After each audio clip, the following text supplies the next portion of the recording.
तर विद्यार्थी मित्रांनो, पार्थ कॉम्पिटिटिव्ह फोरमच्या ऑनलाईन फ्री लर्निंग एज्युकेशन मध्ये मी तुमचं या ठिकाणी स्वागत करतो। बघा, चालू घडामोडी लेक्चर मध्ये आपण वीकेंड मध्ये विविध घडामोडी आपण घेत असतो। या आठवड्यातले बऱ्याचशा घडामोडी आहे आणि बऱ्याच दिवसानंतर आपल्या काही लेक्चर कन्सिस्टन्सी नव्हत्या, पण आता आपण परत सुरू केलंय।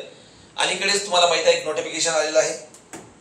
महाराष्ट्रामध्ये मराठवाड्यामध्ये इतका प्रचंड पाऊस चालू आहे आणि असं वाटते की आभाळ फुटलं काय, आणि शेतकऱ्यांच्या डोळ्यातून आसूचा बांध फुटलाय आणि आसूच्या बांधामध्ये महापूर आलाय, समुद्र माजलाय। अशा प्रकारचा तुम्हाला माहित आहे पूरवाडा, बरोबर आहे, पाऊसवाडा, पूरवाडा अशा प्रकारचा मराठवाडा झालाय आणि शेतकरी हवालदिल झालेला आहे।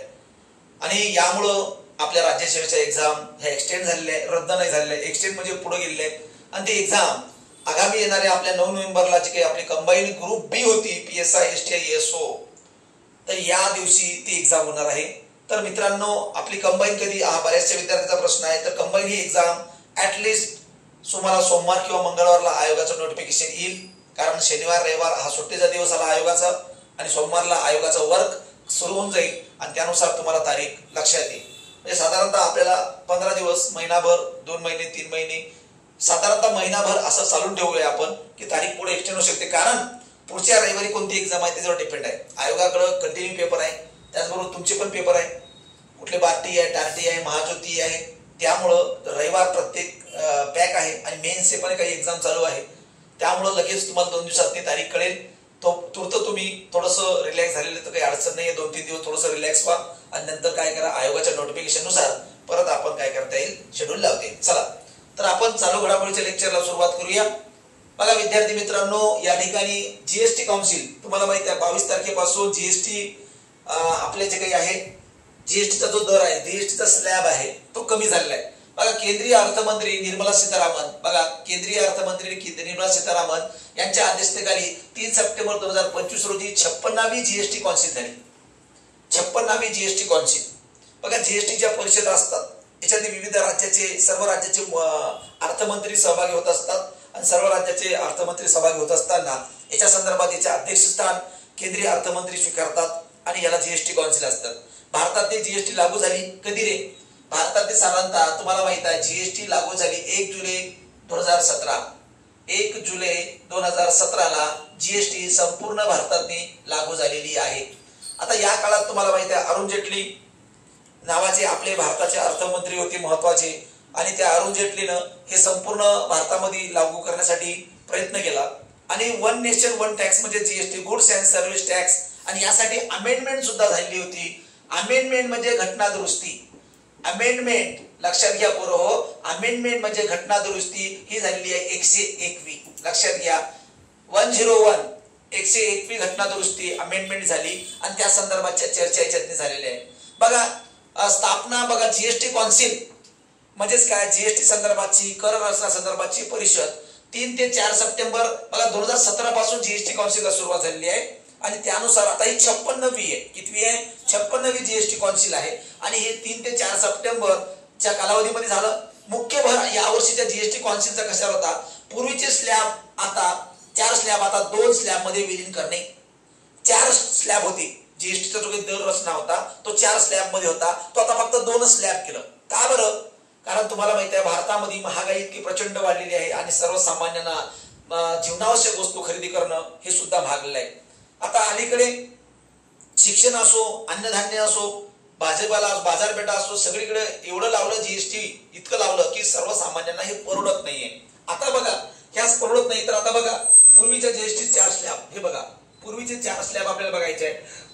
5% जीएसटी, बघा अत्यावश्यक वस्तू व सेवा, अन्नधान्य, औषध, जीवनावश्यक ज्या बाबी आहे, अत्यावश्यक औषध आणि याच्यामध्ये सुद्धा 5% होतं। 12% सामान्य वापराच्या वस्तू म्हणजे कपडे, इलेक्ट्रॉनिक डिव्हाइस, त्यानंतर 18% मध्यम श्रेणीच्या वस्तू व सेवा, हॉटेल, घरगुती उपकरणे, जसं की जेवढं काही सेवा सेक्टर आहे, सर्व्हिस बेस मधला आहे, याच्यात 18% होतं आणि 28% लक्झरी व हानिकारक वस्तू, कार, सिगारेट, पान मसाला या प्रकारचं, म्हणजेच काय मद्यपेय, सौंदर्य प्रसाधने, याच्यावर सर्वात जास्त जीएसटी होता आणि त्याचबरोबर जे काही तुम्हाला चैनीच्या वस्तू म्हणतो याच्यात सर्वात जास्त काय होता, जीएसटी होता। हे 4 स्लॅब होतात। तुम्हाला प्रश्न येऊ शकतो बरोबर, जीएसटी काउन्सिलची स्थापना कधीपासून झाली, तर 2017 जीएसटी काउन्सिल 2025 ची कितवी होती तर 56वी. किती होती? 56वी. जीएसटी काउन्सिलचं अध्यक्षस्थान कोणाकडे होतं तर अर्थमंत्री सीतारामन यांच्याकडे. जीएसटी काउन्सिलचे सदस्य कोण असतात तर सर्व राज्याचे काय अर्थमंत्री. सर्व राज्याचे अर्थमंत्री. आणि 4 स्लॅब होते 5, 12, 18, 28. 5, 12, 18, 28 लक्षात घ्यायचं. 5, 12, 18, 28% या प्रकारचं जीएसटीचे काय होते स्लॅब. जीएसटी संदर्भातची घटना दुरुस्ती कितवी 121. जीएसटी संदर्भातची घटना दुरुस्ती कितवी 121. त्यानंतर जीएसटी भारतात कधी लागू झालं 1 जुलै 2017 ला संपूर्ण राज्यातनी लागू झालं. चला, महाराष्ट्र हे 10वं राज्य आहे जीएसटी काउन्सिलला काय देणारा किंवा जीएसटी ला स्थापना काय देणारा मंजुरी देणारा. लक्षात घ्या 10वं राज्य आहे. बघा स्लॅब 1 हे 5% सुरुवातीचा. स्लॅब 2 18%. बघा 4 स्लॅबच्या आता 2 मुख्य स्लॅब मध्ये विलीनीकरण. बघा आता 2 स्लॅब आहे. 2च म्हणजे 5%, 12%, 18%, 28%. आता बघा कोण आहे 5 आणि 18. म्हणजे कोणते 2 स्लॅब रद्द झालेले बरोबर.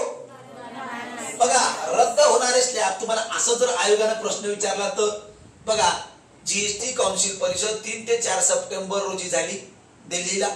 आणि याच्यामध्ये 2 स्लॅब रद्द करण्यात आले. खालीलपैकी कोणते 2 स्लॅब आहे ते रद्द करण्यात आले. तुम्हाला जर प्रश्न आला असा बघा ए 5%, बी 12%, सी 18% आणि डी किती 28%. अशा प्रकारचा स्लॅब तुम्हाला आला. बघा तर आता तुम्हाला एक ऑप्शन नाही बसत 2 बसत. मग खाली ऑप्शन तसेच देईल बरोबर आहे ना. क्रमांक ए फक्त ए बी. क्रमांक 2 बी सी. क्रमांक 3 ए डी. क्रमांक 4 लक्षात घ्या. क्रमांक 4 तुम्हाला अशा प्रकारचा राहील की बी आणि डी. लक्षात घ्या बी आणि डी म्हणजे उत्तर काय आपलं बी आणि डी. बघा प्रश्न फार दूरचे नसतात हो. करंटचा प्रश्न बघा इकॉनॉमीचा प्रश्न हा करंट मध्ये जाऊ शकतो किंवा हा पण इकॉनॉमीचं जीएस हे करंट मध्ये येऊ शकते. आपण म्हणतो बाबा हे फार वेगळं गेलं. आजचं करंट उद्याचं बेसिक परवाचं सिलेबस होत असते. आपल्याला माहिती असलं पाहिजे. जीएसटीचे 4 स्लॅब बाबा होते 2 स्लॅब रद्द झाले. पण जीएसटी काउन्सिल कधी सुरुवात झाली बाबा. त्यानंतर किती घटना दुरुस्त्या झाल्या. कधीपासून सुरुवात झालं. कोणत्या काळात अर्थमंत्री होता. तुम्हाला असाही प्रश्न येऊ शकतो जीएसटी काउन्सिलची सुरुवात कोणत्या अर्थमंत्रीच्या काळात झालं. बरोबर आहे ना. तर लक्षात घ्या. तर आता बघा स्लॅब 1 मध्ये 5% आणि स्लॅब 2 मध्ये 18% म्हणजे 12% आणि 28% रद्द झालेला आहे. 28% डायरेक्ट 18% आलं. बघा आता बघा 18% मध्ये बघा कोळसा लिग्नाइट आणि पीठ यापूर्वी 5% कर आकारला जात होता. आता याच्यावर 18% आहे. किती आहे 18% म्हणजे जे काही खाणी आहे याच्यावर 18%. त्यानंतर बघा बरोबर इकडे हे काही जीवनावश्यक आहे. बघा केसाचे तेल, शॅम्पू, टूथपेस्ट, साबण, टूथब्रश, शेव्हिंग क्रीम, टेबलवेअर, लोणी, तूप, चीज, दुग्धजन्य पदार्थ याच्यावर कमी झाले. म्हणजे याचा अर्थ तुम्हाला आणखी पनीर तुमचं स्वस्त होऊ शकते. बरोबर आहे. त्यानंतर तूप, दुग्धजन्य पदार्थ, नमकीन, भुजिया, मिश्रणे यासारखे प्री पॅकेज केलेले स्नॅक्स, भांडी, पाळणा, दूध, पाजण्याच्या बाटल्या, क्लिनिकल डायपर आणि सिलाई मशीन या सुद्धा स्वस्त होऊ शकतात. त्याचबरोबर जे काही व्हेकल आहे ट्रॅक्टर टायर, कीटकनाशके, जैव पोषक घटक, ठिबक सिंचन प्रणाली, sprinkler, thermometer, glucometer, diagnostic kit, medical grade oxygen आणि सुधारात्मक चष्मे म्हणजे जीवनावश्यक बाबी बरोबर आहे. औषधे, एज्युकेशन बरोबर आहे. ह्या सुद्धा स्लॅब डायरेक्ट तुमचा 5% वर आलेला आहे. बरोबर आहे. म्हणजे आपला काही लोकांचा फायदा होणार आहे. अलीकडे तुम्हाला जीएसटी जे 28% होती 4 व्हीलरवर ते आता 18% वर आली. याचा अर्थात 4 व्हीलरच्या किमती कमी झाल्या. साधारणतः 1-1 लाख 1.25 लाख रुपये तुम्हाला कमी किमतीनं आज 4 व्हीलर खरेदी करता येते. परंतु आज 4 व्हीलरची किंमत समजा एखादी आपण जर घेतली 7 लाखाची किंमत 6 लाख होत असेल तरी आपल्याला ते परवडत नाही. कारण आपली इकॉनॉमी कशी आहे एकदम लोअर क्लास आहे. पण तरी बी त्या लोकांना ते श्रीमंत लोकांना ते झालेलं आहे. असो तर या प्रकारचं जीएसटी स्लॅब काही कमी करण्यात आले. त्यानंतर बघा विशेष स्लॅब तयार करण्यात आला यावेळेस. विशेष स्लॅब म्हणजे तो डायरेक्ट वाढवण्यात आला. बघा 40%. आता हे 40% कोणावर करण्यात आलं लक्झरी वस्तूसाठी विशेष स्लॅब करण्यात आला. 2 स्लॅब कमी केले आणि एक 40% लावला. म्हणजे बघा हे डायरेक्ट लावलं बघा 40% इतकं वाढून टाकला 40%. पण हे माहिती आहे का लक्झरी कार बघा पान मसाला, गुटखा, सिगारेट, बिडी, वायुक्त पाणी, कॅबिनेट पेढे, कार्बोनेट फळांचे रस बरोबर आहे. आता हे जे काही मसाले आहे, गुटखा आहे, गांजा आहे, चरस आहे याच्यावर जे काय आहे याच्यावर तर किती लावलं ना लोक सोडत नाही. अरे गरीबातला गरीब माणूस गरीबातला गरीब माणूस 5 रुपयाचा पेपर घेत नाही रेखाचा, पण 30 रुपयाचा खर्रा खातो बघा. सरळ सेवाच्या भरतीची तयारी करणारा पोरग 30 रुपयाचा खर्रा खातो सकाळी आणि नंतर धावतो, रनिंग मारतो, पण तो 5 रुपयाचा पेपर घेत नाही. दलिंद्री बघा आपली, बरोबर आहे ना. मग हे चैनीच्या गोष्टी झाल्या. हे काय झालं, चैनीच्या, जीवनावश्यक नाही. लहान कार, मर्यादा पलीकडे असलेल्या लक्झरी कार बघा, जे काही लहान कार आहे त्यांच्यावर कमी टक्के जीएसटी आहे, परंतु लक्झरी कार बघा म्हणजे 350 सीसी जास्त मोटरसायकली म्हणजे जे काही बुलेट वगैरे आहे या प्रकारच्या. त्यानंतर बघा जे काही मोठ्या कार आहे, समजा आपण जर घेतलं समजा फॉर्च्युनर सारख्या गाड्या, बरोबर आहे, क्रेटा सारख्या काही गाड्या आहेत जे आपण सर्वसामान्य माणूस घेत नाही. सर्वसामान्य माणूस कुठल्या गाड्या घेतो, अल्टो सारखा, K10 गाडी, मारुती सुझुकी सेलेरिओ, टाटा पंच, बरोबर आहे ना, या प्रकारच्या आपण गाड्या घेऊ शकतो. टियागो, हे सर्वसामान्याला परवडेल. पण काही हाय क्लास हायर क्लास गाड्या आहेत, बरोबर आहे, आणि त्या लक्झरीज गाड्या आहेत आणि मग या गाड्यावर लावलेला आहे जास्त टॅक्स. त्यानंतर जे काही मोटरसायकल आहे, आता मला सांगा बुलेट सारखी गाडी आपण घेतो का रे? मला सांगा बुलेट लोक घेते कोण? एकदम स्टाईल मारण्यासाठी काम आहे बुलेट, बरोबर आहे ना.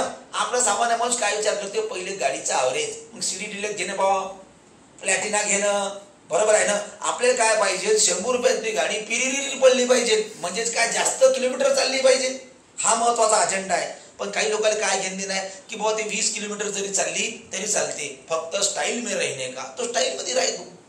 हा फरक आहे, माहिती आहे का. सर्वसामान्यासाठी या गाड्या नाही आहे. तर पुढे चला, नौका, वैयक्तिक वापरासाठी विमाने, रिव्हॉल्वर. आता मला सांगा, आता वैयक्तिक वापरासाठी विमाने याच्यावर तर लावणार ना 40%. काही लोकांच्या घरावर हेलिपॅड आहे, आपण विमानातच बसलो नाही कधी, आपल्या घरावर विमान, मग किती नाही 40 ते 80 लावणं बघ, तो किती श्रीमंत राहील विचार करा. रिव्हॉल्वर, आता मला सांगा, हे बंदूक स्वतः वापरू राहिले काही लोक, AK-47 वापरले, पिस्टन वापरू राहिले का, रिव्हॉल्वर याच्यावर लावलंच पाहिजे ना. आपल्याला सांगा खेळण्याची बंदूक भेटली नाही लहानपणी खेळाले, आणि हे भेटेल का आपल्याला? विषय नाही. जर आपण गरीबाचा लेकरू PSI किंवा DYSP किंवा SP जर झाला तर तिने भेटते, पण आणि गरीबाचा लेकरू चांगले हत्यारसोबत असले हत्यारसोबत खेळल, ते बी शासनाच्या, कधी जेव्हा तो पोस्ट मिळवल. म्हणून गरीबाचे स्वप्न फक्त स्पर्धा परीक्षा करू शकते, बरोबर माहिती आहे का. मेरे कोरे कोरे सपने बरसों से थे कितने अधुरे, माहिती आहे का. हे सगळं फक्त एकच पूर्ण करू शकते, ते म्हणजे सामान्य प्रशासन विभाग, म्हणजेच आपलं स्पर्धा परीक्षा. पुढे चला, पिस्तूल सारखी बंदुका यांचा समावेश. कॅसिनो बघा, जे पत्ते विकते खेळते तिकडे का जे क्लब मध्ये, सट्टेबाजी, जुगार, रेस क्लब, ऑनलाईन गेमिंग, बुकमेकर्सना परवाना देण्यावर बघा, हे सगळे जे काय आहे इथं खेळणारे लोक माहिती आहे क्लब मध्ये जाऊन खेळतात. विविध सट्टेबाजी आहे, जुगार आहे, हे आहे ते आहे, तर याच्यावर 40% लावलेलं आहे, बरोबर आहे. 12% आणि 28% आपण टाकलेले आहे बघा. 33 जीवनावश्यक औषधे आणि औषधे जीएसटी मधून पूर्णपणे वगळण्यात आलेली आहे. जे जीवनावश्यक औषधे आहे, तुम्हाला साधे सर्दी, खोकला, ताप, बरोबर आहे, हे साधे आपल्या जीवनावश्यक. आपल्याला कोणता आजार राहतो वारंवार, एक तर आपलं डोकं दुखते, नाहीतर काय होते आपल्याला सर्दी होते, नाहीतर ताप येते, नाहीतर खोकला, याच्यापेक्षा वेगळं नाही आहे. आपल्याला सर्वसामान्य माणसाला याच्या व्यतिरिक्त काहीच नाही, आपण जातही नाही, जातो 1-2 मेडिकल मधून गोळी घेतो आणि चावून टाकतो आणि चालत कामाले, बरोबर आहे ना. हा प्रकार आहे आपला. तर हे जीवनावश्यक जे बाबी आहे ते स्वस्त केलेले आहे कारण त्याच्यावर जीएसटी काढण्यात आलेला आहे. तर लक्षात घ्या बरोबर, जीएसटी स्लॅब तुम्हाला माहित आहे 2 कमी केलेले आहे. जीएसटी काउन्सिल 56वी जीएसटी काउन्सिल होती, दिल्लीला भरलेली आहे, आणि या प्रकारचं जीएसटी पण पूर्ण भारतामध्ये 2017 पासून लागू झालं आणि 2017 पासून जीएसटी काउन्सिल भारतात सुरू झाल्या. ओके, 2 स्लॅब कोणते रद्द केले, विशेष स्लॅब टाकला एक 40%चा. पण हे लक्षात घ्यायचं, 40%चा जो स्लॅब टाकला ना, हा श्रीमंत लोकांवर आहे, अति श्रीमंत लोकांवर, बरोबर आहे ना, त्या लोकांवर ह्या गोष्टी आपण टाकलेल्या आहे. चला पुढे घेऊ आपण स्वाभिमान चळवळ. बघा, स्वाभिमान चळवळ, जाती अत्याचार तुम्हाला माहित आहे, याच्यामध्ये सुधारणा करण्यासाठी स्वाभिमान चळवळ. स्वाभिमान म्हणजे काय रे बरोबर? स्वाभिमान तुम्हाला माहित आहे, आपण स्वाभिमानी आहोत, गरीब आहोत पण आपण स्वाभिमानी आहोत. म्हणजेच काय, दुसऱ्या समोर भीक मागत नाही, बरोबर आहे, आपण कष्टाचं खातो, माहित आहे, याला स्वाभिमान म्हणते. फाटके कपडे असावे पण शिवून आपण आपले कपडे घालावे, ना की आपण दुसऱ्याला मागावे, याला म्हणतात स्वाभिमान. 2 वेळेस अन्न भेटत नसत तर 1 वेळेस अन्न 2 टाइम पुरवावं, पण शेजारी पाजारी उष्ण मागू नये, हा आपल्या मायबापांना आपल्याला दिलेला आहे स्वाभिमान, बरोबर आहे. मोडून पडला संसार, मोडून पडला आधार, पण मोडला नाही कणा, बरोबर आहे ना.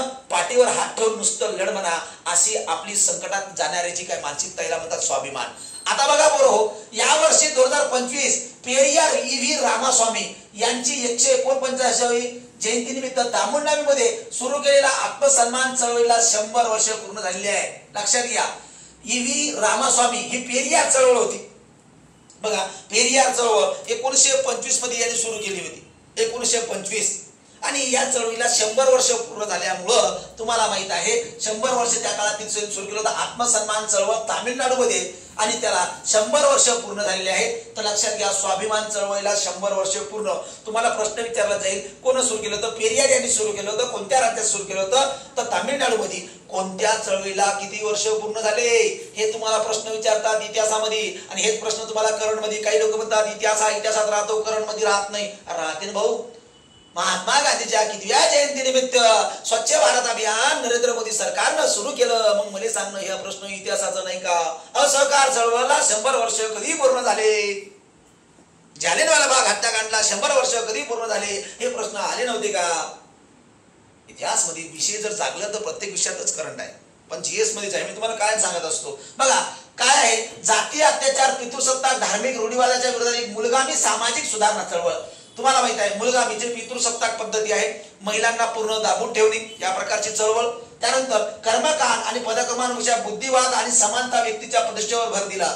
बघा, कर्मकांड म्हणजेच काय? आज तुम्ही समजा कर्माला जास्त महत्व देत असाल, समजा काही तुम्ही अभ्यास करत नसाल आणि तुम्ही देवीच्या गरब्यामध्ये गरबा खेलो रे नाचत असाल, तुम्ही याला अर्थ नाही. भक्तीचं तुमच्या अंगात आणू नका. भक्ती जर अंगात आणत असत तर सकाळपासून संध्याकाळपर्यंत तुमचं काम करा आणि हजारो लोकांचे अश्रू पुसा. हा खरा भक्त. जागृत डोळ्यानं भक्ती करावी माणसानं, आंधळ्या डोळ्याने नव्हे. बरोबर आहे. आपण काय करायचं? आता पेढेचा बॉक्स घेऊन जातो, बाबा देवीला लावायचा आहे, बाबा 500 रुपयाचा पेढे नेतो आणि 500 रुपयाचा तो पुस्तक नाही घेत, 500 रुपयाची लायब्ररी लावत. याला कर्मकांड म्हणतात. काय म्हणतात? कर्मकांड. त्यानंतर बघा लॉन्च 1925 ला तामिळनाडू तामिळ साप्ताहिक, लक्षात घ्या, त्यांनी द्वारे कुडी अरसू रिपब्लिक द्वारे, लक्षात घ्या, तामिळ साप्ताहिक जे होतं कुडी अरसू, कुठलं होतं? कुडी अरसू. आणि याच्या मार्फत त्यानं काय केलं होतं? जाणीव जागृती लोकांमध्ये केलं होतं. तुम्हाला माहित आहे E.V. पेरियार यांचं साप्ताहिक कुठलं होतं बाबा? तर कुडी अरसू. बरोबर आहे. नेते बघा E.V. रामास्वामी हे संस्थापक आणि मुख्य विचारवंत होते. लक्षात घ्या, पेरियार चळवळ होती. त्याचबरोबर त्यांनी आत्मसन्मान चळवळ सुरू केली आहे. पेरियार चळवळीचं संघटन आंध्र प्रदेश, केरळ आणि नंतर काही काळात ते तुम्हाला माहिती आहे कर्नाटक मध्ये सुद्धा होतं.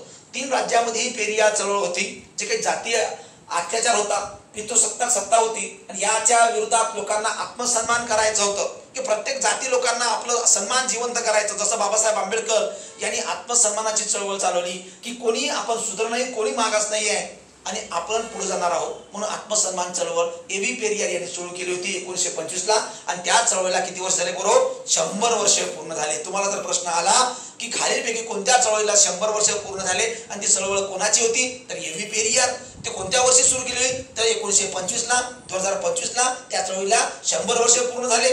त्यांचं साप्ताहिक हे तुम्हाला लक्षात आलं पाहिजे. तमिळ साप्ताहिक कुडी अरसू. कुठलं साप्ताहिक आहे? कुडी अरसू. लक्षात घ्या. आता 100 वर्ष पूर्ण झालेले आहे. तर याच्या चळवळीचे काही वैशिष्ट्य आहे. ही चळवळ नेमकी कशा प्रकारची काम करत होती आणि याचे कामकाज बघा. वैशिष्ट्य बघा. वैशिष्ट्य स्वाभिमानपूर्ण विवाहांना प्रोत्साहन देणे. स्वाभिमान विवाह म्हणजेच काय? पुरोहिताशिवाय, जातीय विधीशिवाय स्वाभिमान. पण मला सांगा, आज तुम्ही पोरं किंवा आजकाल पोरी लग्न करून राहिले, हा स्वाभिमानी विवाह आहे का? बाप मंडपचा खर्च देऊ राहिला, बाप तुमच्या लग्नाला आहेर देऊ राहिला, बाप तुम्हाला भांडे देऊ राहिला, आणि हा भिकार सोडले का तुमच्यापासून सगळं घेऊ राहिला. गॅस पासून, गादी पासून, पलंग पासून, फटफटी पासून सगळं सगळं सगळं. हे काय म्हणते स्वाभिमान? स्वाभिमान चळवळ म्हणतात त्याला? अजिबात नाही. आज आपण दुसरं आपलं लग्न लावून देऊ राहिली. आपली अवकात एवढी नाही की माणसं आपण 1000 नेऊ राहिलो. खायची सोय आपल्याजवळ नाही, त्याला हॉटेलमध्ये नेऊ शकू राहिलो. पोरीच्या बापाला सांगू राहिले आपण की जेवणाची व्यवस्था कर आमच्या लोकांसाठी. किती बेकार लोक आहे. हाय पोरगा PS आहे, पण 1000 लोक उरावर बसवले. कोणाच्या? पोरीच्या बापाचे बसवले ना. तर लक्षात घ्या, याला म्हणतात की जे काही आपल्या स्वाभिमानी पद्धतीने या लोकांनी तसं नाही केला. पुरोहित म्हणजे ब्राह्मणाशिवाय, ब्राह्मणाची गरज नसताना, बरोबर आहे, स्वतःच आपण ईश्वराला साक्षी ठेवून आपण विवाह करायचं. बरोबर आहे ना? ईश्वर आहे ना. त्यानुसार बघा, जातीय विधी शिवाय कुठल्याही प्रकारच्या. त्यानंतर महिलांच्या हक्कासाठी वकील. महिलांचा हक्क तुम्हाला माहित आहे. काही विधवा पुनर्विवाह, तुम्हाला माहित आहे विधवा महिलांना पुनर्विवाहाचा अधिकार नव्हता. आता मला सांगा, एखाद्या बाईचं लग्न झालं आणि पहिलेच्या काळात तर तुम्हाला माहित आहे की माणूस 50 वर्षाचा 60 वर्षाचा राहता, पोरगी 13ची 12ची 10चीच राहायची. आता मला सांगा, तो बुडं समजा तर 10 वर्षानं 5 वर्षानं गचकलं तर या बाईनं ऐन तरुणपणात काय करावं? अधिकार नव्हता. आजचा जमाना हायब्रिड आहे, बरोबर आहे ना. पहिलेचा जमाना लग्नानंतर सुद्धा दुसरं लग्न करण्याचा अधिकार नव्हता, पण आज तर लग्नाच्या पहिले 2-4 प्रेम करायचा अधिकार तुम्हाला भारतीय संविधानाने न देता तुम्ही स्वतः स्वीकारलेला आहे की नाही. असो तर लक्षात घ्या, घटस्फोटाचा अधिकार महिलांना अधिकार असला पाहिजे. त्याला खावटी आणि रावटी मिळाली पाहिजे. हिंदू वारसा कायद्यामध्ये सुद्धा आपण सांगितलं, हिंदू कोड बिलमध्ये. त्यानंतर मालमत्तेचे हक्क बघा, प्रत्येक मुलींना प्रत्येक महिलांना मालमत्तेचा प्रॉपर्टी राईट असला पाहिजे. आई वडिलाच्या प्रॉपर्टीमध्ये किंवा नवऱ्याच्या प्रॉपर्टीमध्ये त्या महिलांचा आधार असलंच पाहिजे. त्यानंतर गर्भपाताचे अधिकार, आभर्षणचा अधिकार सुद्धा त्याचा हा वैयक्तिक अधिकार आहे आणि त्याला तो अधिकार मिळाला पाहिजे. त्यानंतर आंतरजातीय विवाह आणि लिंग समानतेला प्रोत्साहन दिले. आंतरजातीय विवाह, जोपर्यंत आपण जातीच्या बाहेर जाऊन लग्न करणार नाही तोपर्यंत आंतरजातीय विवाह थांबणार नाही. छत्रपती शाहू महाराज यांनी सुद्धा यांना प्रोत्साहन दिलं. विठ्ठल रामजी शिंदे यांनी सुद्धा केलं. गोपाळबाबा वलंगकर यांनी सुद्धा दिलं. त्यानंतर रणधो कर्वे यांनी सुद्धा केलं. महर्षी कर्वे यांनी सुद्धा अशा प्रकारचा अजेंडा केला. महर्षी कर्वे यांनी तर स्वतः विधवेशी विवाह केला, बरोबर आहे. महर्षी कर्वे बरोबर आहे, महिलांचे महत्वाचे सुधारक ज्यांनी महत्वाच्या योजना आणल्या. त्यानंतर छत्रपती शाहू महाराज यांनी तर आंतरजातीय विवाहाला आपल्या स्वतःच्या घरात यांनी चॅरिटी सुरू केली. Charity begins at home. Babasaheb Ambedkar यांनी जातीच्या बाहेर मर्यादा जाऊन, तुम्हाला माहिती आहे दुसरं लग्न यांचं ब्राह्मणासोबत झालं. तर या प्रकारचं आंतरजातीय विवाह समानतेला प्रोत्साहन दिले. त्यानंतर धर्म, अंधश्रद्धा आणि पुरुष प्रधानतेवर कडक टीका. धर्म, अंधश्रद्धा आणि पुरुष प्रधान जे काही सत्ता होती आजही आपल्या भारतात चालू आहे, याच्यावर त्यांनी प्रचंड टीका केली. आणि काँग्रेसच्या धर्मरंगित राष्ट्रवाद आणि गांधीवादी रूढीवादीचा नकार याला त्यांनी काय केला, विरोध केला होता. आणि द्रविड ओळख आणि बुद्धिवादी विचारात त्यांचा भर होता. बुद्धिवादी म्हणजेच काय, तुमच्या मनाला पटेल ते तुम्ही करणं, त्याला म्हणतात बुद्धिवादी, बरोबर आहे. आणि काही बुद्धवादी असते, दुसऱ्याने काही सांगावं आपल्याला ते पटावं, इतकं माणसानं कसं नसावं, येडं नसावं. पण काही लोक म्हणते मला येडं लागलं रे, मला येडं लागलं, बरोबर आहे, ठीक आहे. एमपीसी तुझ्या नावाचं मला येडं लागलं असं लागलं पाहिजे, बरोबर आहे ना. तर या प्रकारचं आपला आत्मसन्मान चळवळ आणि या चळवळीला 100 वर्षे पूर्ण झाली आणि त्या संदर्भात त्याची वैशिष्ट्ये काय होती हे आपल्याला माहित असलं पाहिजे. त्यानंतर पाहून घ्या, तर असा चेहरा वेगळा देण्यात आला, महत्वाचं, कारण 2 चळवळी आपण पाहिल्या म्हणून डायरेक्ट स्मृती मानधनामध्ये दाम दिली, बरोबर आहे. म्हणजे पोरं जर असं ऍक्टिव्ह राहते, हे काय एकदम जुने चालू आहे, करण घडामोडी आहे, इतिहास आहे, भूगोल आहे. लक्षात घ्या, स्मृती मानधना बघा, स्मृती मानधना अर्धे लोक त्याने पाळले क्रिकेटर, पण नुसतं सौंदर्य महत्वाचं नाही ना, टॅलेंट महत्वाचं. ही बाई किती जरी सुंदर असते खेळली नसती तर, म्हणून तर मी म्हणतो असतो beauty is not permanent but talent is permanent, बरोबर आहे की नाही. स्मृती मानधना लक्षात घ्या, ही तिन्ही प्रकारात शतक बनली. लक्षात घ्या, तिन्ही प्रकारात म्हणजे का, T20, टेस्ट आणि वन डे. एकमेव भारतीय महिला आहे की तिन्ही प्रकारात येणं शतक झळकवलं, तिन्ही प्रकारात. लक्षात घ्या, कसोटी cricket, one day cricket, T20 cricket, बरोबर आहे.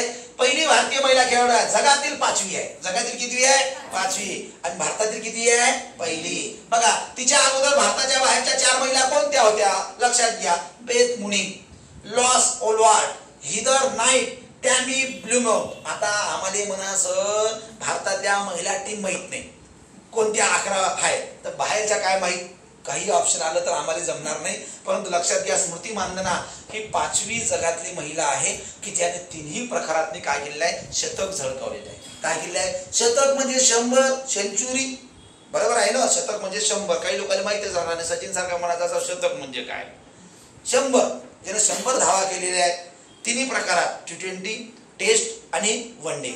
आणि ही 5वी आहे जगातली, भारताची कितवी आहे, पहिली. तर लक्षात घ्या, अशा प्रकारच्या या स्मृती मानधनानं अतिशय आक्रमक खेळाडू आहे आणि आपल्या महाराष्ट्राची आहे. लक्षात घ्या, सांगली महाराष्ट्र आपला अभिमान असला पाहिजे, बरोबर आहे ना. आपल्याला काहीच नाही आहे, काहीच गोष्टीचा अभिमान राहते. लक्षात घ्या, पूर्ण स्मृती श्रीनिवास मानधना. आता या पोरीले आपण काय घेतलं असतो, तुमच्यापेक्षा लहान असं 18 जुलै 1996चा जन्म आहे का, बरोबर आहे ना. म्हणजे 24-25 वर्षाची आहे, काही लोकांपेक्षा लहान असेल, बरोबर आहे ना.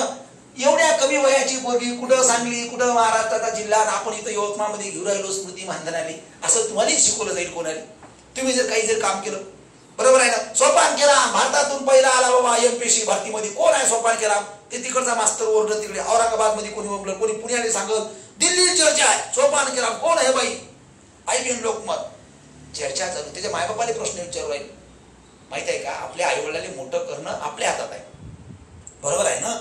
तर लक्षात घ्या, लोकांनी भले मोठं करू नका. स्मृती मानधना ही महाराष्ट्राची सांगली 1996 2016 ऑस्ट्रेलियात झालेल्या महिला बिग बॅश लीग मध्ये खेळणारी पहिली भारतीय महिला आहे. ऑस्ट्रेलियामध्ये बिग बॅश स्पर्धा असते, त्या ठिकाणी जसं आपल्या T20 स्पर्धा आहे त्या प्रकारची बिग बॅश स्पर्धा आहे, ती ऑस्ट्रेलियामध्ये असतात. बघा 2018-2019 ICC one day team of the year मध्ये सुद्धा त्यांची निवड आहे. म्हणजे ICC मध्ये प्लेअर ऑफ द इयर असते आणि महिला प्लेअर ऑफ द इयर 2018 आणि 2019 ला कंटिन्युअस मध्ये सिलेक्ट झालं. त्यानंतर 2023 झालेल्या महिला IPL WPL women premier league लिलावात RCB ने 3.4 कोटींना खरेदी केले आणि हा त्यावेळी सर्वात जास्त किमतीचा करार होता.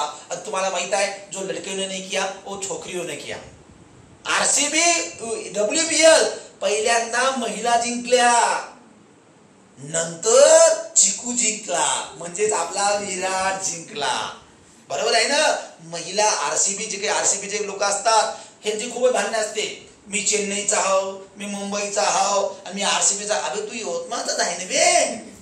फॅन लोक फॅन, बरोबर आहे. काय लोक कूलर असतात कोणाचे, कोणी कोणाचे फॅन असतात, कोणी पंखे राहते, काही सांगते येत नाही. बरोबर आहे रे. तर लक्षात घ्या, तर 3.4 कोटीनं खरेदी केलं होतं आणि सर्वात महागडी खेळाडू म्हणून स्मृती मानधना. लक्षात घ्या, स्मृती मानधनाला आपण का बरं घेतलं, तिन्ही प्रकारात शतक झळकवणारी ती पहिली भारतीय महिला झालेली आहे. बरोबर आहे. सांगलीची आहे, महाराष्ट्राची आहे आणि त्यांना ICC cricket of the year 2018-2019 ला पुरस्कार प्राप्त झालेला आहे. आणि बिग बॅश स्पर्धा असते ती ऑस्ट्रेलियामध्ये ती खेळणारी भारतातली एकमेव महिला आहे आणि सर्वात जास्त महागडी IPL मधली खेळाडू म्हणून सुद्धा त्याचं नाव कोरलेलं आहे. कोणाचं? स्मृती मानधनाचं. चला पुढे जाऊ आपण. त्याला मिळालेले पुरस्कार स्मृती मानधना. आता बघा ते रश्मिका मानधना वगैरे त्यांनी फरक करू नका, याची बहीण बी नाही काय बा, पुष्पा टाईप झोकेगा नाही साला. बरोबर आहे. आपली तर झोपाची वेळ येते, झोकेगा नाही म्हणते, असं काही नाही. असो, अर्जुन पुरस्कार 2018 कुठला पुरस्कार आहे मिळालेला आहे? अर्जुन पुरस्कार. ICC women's cricket of the year 2018 BCCI कडून. BCCI म्हणजे भारतीय बोर्ड, बरोबर आहे ना. आता बघा, भारतीय बोर्ड सर्वोत्तम महिला आंतरराष्ट्रीय क्रिकेटपटू पुरस्कार 2018. आता ICC लागू झाली, ICC ने पहिले दिलं, नंतर आपला BCCI जागा झाला. म्हणजे आपले खेळाडू पहिले दिसत नाही. ICC म्हणजे इंटरनॅशनल. भारताने तेच आहे, जग आपल्याला लक्षात घेते. माहित आहे का, हे कोण आहे व्यक्ती. समजा मध्ये उद्या पुरस्कार भेटला बाहेरच्या राज्यातून, तेव्हा म्हणून अबे कुठचा आहे बे, यवतमाळचा आहे का दलिंदर, आपल्या यवतमाळ मास्टर शिकू राहिला का बे, कधी होता बे माहितच नाही. तो दलिंदर मा स्टेटस ठेवल, तो ठेवल. बरोबर आहे. कॉंग्रॅच्युलेशन सर, पण तिने माहिती नाही हे कोणते सर होते, आहे की नाही. हा प्रकार आहे भारतात. मी आपण आपल्या जवळच्या लोकांना ओळखत नाही. पुढे चला. विजडम. लक्षात घ्या, leading women cricket in the world 2019 ला विजडम पुरस्कार असतो आणि याच्यात जगातील सर्वोत्तम महिला क्रिकेटपटू ही एक म्हणून याला मान्यता मिळालेली आहे, स्मृती मानधना. या मुलीला आपला काय आहे, सॅल्यूट आहे की या प्रकारच्या तुम्ही सुद्धा मुलींनी कामगिरी करावं आणि निश्चितच आपल्या सौंदर्यापेक्षा आपल्या कामाला, आपल्या टॅलेंटला महत्त्व द्यावं की जग तुम्हाला डोक्यावर घेईल. बरोबर आहे. आणि डोक्यात सुद्धा घेईल, कारण स्मृती मानधनाला तुम्हाला डोक्यात घ्यावं लागणार आहे. जरी तुमची इच्छा नसेल तरी तुम्हाला घ्यावं लागेल, कारण की तुम्हाला प्रश्न जर आला तर तो प्रश्न सोडवावा लागेल. चला, स्मृती मानधना. पुढे जाऊया आपण. बरोबर. त्रिभाषा धोरण समिती. अलीकडे डॉक्टर नरेंद्र जाधव यांच्या अध्यक्षतेखाली त्रिभाषा धोरण समिती आपण नेमली आणि याच्यावर बराचसा वादंग सुद्धा झाला त्रिभाषा धोरण समिती संदर्भात. बघा, त्रिभाषा धोरण समिती डॉक्टर नरेंद्र जाधव यांच्या अध्यक्षतेखाली समितीची स्थापना करण्यात आली आणि याच्या विरोधात महाराष्ट्रातनी मराठी बचावासाठी आंदोलन सुद्धा सुरू झालं. राज ठाकरे, उद्धव ठाकरे हे दोघं भाऊ एकत्र येण्याचा अजेंडा झाला. म्हणजेच काय, ते बोलले सुद्धा होते. बाळासाहेब ठाकरेच्या हयातीत बाळासाहेब ठाकरेला शक्य नाही झालं, ते देवेंद्र फडणवीसने केलं. म्हणजे हे दोघं भाऊ दुश्मन हे एकत्र आले, माहित आहे का. तर चला, तर स्थापना 30 जून 2025 ला झालेली आहे. डॉक्टर नरेंद्र जाधव शिक्षण तज्ञ. बघा, आता आपण का बरं घेतलंय, कारण त्याच्यातले काही सदस्य पूर्ण नेमले नव्हते, आता सदस्य नेमलेले आहेत. डॉक्टर सदानंद मोरे भाषा सल्लागार समितीचे माजी अध्यक्ष, डॉक्टर वामन केंद्रे यांचा सुद्धा समावेश आहे. डॉक्टर अपर्णा मॉरिस, श्रीमती सोनाली कुलकर्णी जोशी, बघा, त्यानंतर मधुश्री सावजी, भूषण शुक्ल. लक्षात घ्या, हे महत्वाचे सदस्य आहेत. नरेंद्र जाधव समिती त्रिभाषा संदर्भाचा आहे.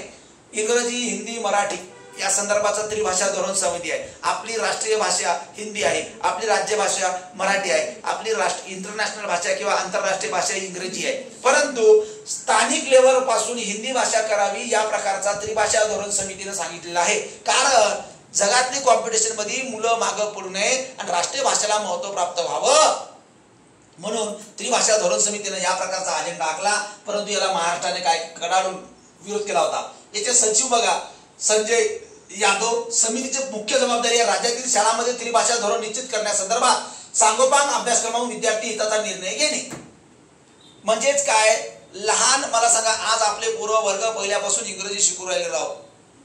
पहिलेच तर पोट्टेले शाळेत जायचा कटाळा येते, त्यांनी पोराला इंग्लिश देऊ राहिलो, बरोबर आहे ना. म्हणजे इंग्लिश एवढ्या लहान कमी वयात त्याचे डोस पासणं योग्य नाहीये, माहिती आहे का. कारण त्या पोराला मराठीच बरोबर समजत नाही. आपली माहिती आहे का मदर टंग जी असते, हार्टची भाषा असते, आपली हृदयाची भाषा असते, जी म्हणजे मातृभाषा, त्या वयात जर आपण शिकवलं तर बरं आहे.